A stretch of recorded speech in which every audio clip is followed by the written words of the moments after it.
అయితే అతను ఏ IPC section కింద అరెస్ట్ చేశారు మీరు? సెక్షన్? ఎస్. అరే పబ్లిక్ లో అరుస్తున్నాడు, బోతులు తిరుగుతున్నాడు, ఇంకేం సెక్షన్ కావాలి? అదొక నాన్ కాగ్నిజబుల్ అఫెన్స్. మీరు ఎవరైనా మెజిస్ట్రేట్ పర్మిషన్ తీసుకుని అతనికి అరెస్ట్ వారెంట్ ఇష్యూ చేశారా? ఇతను పబ్లిక్ ప్రాపర్టీని డ్యామేజ్ చేశాడు. అబద్ధం చెప్తున్నాడు. 3,000 కట్టాడు, ఇంకా 2,000 కట్టాల్సి ఉంది. ఎవిడెన్స్ ఏది? ఎవిడెన్స్ చూపించండి.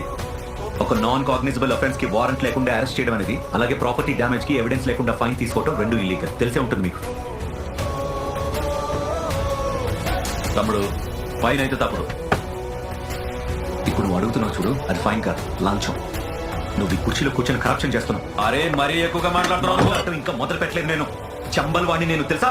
అరే ఒక ఐ విట్నెస్ ఎదురుగా నువ్వు లంచం అడుగుతున్నావు.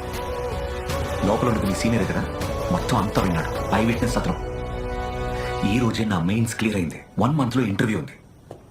ఐపీఎస్ అయిన వెంటనే నేను చేసే మొదటి సంతకం నీ సస్పెన్షన్ లెటర్ మీద ఉంటుంది. అది గుర్తుపెట్టుకో. మీరు కూడా ప్రపంచంలో అతిపెద్ద పాము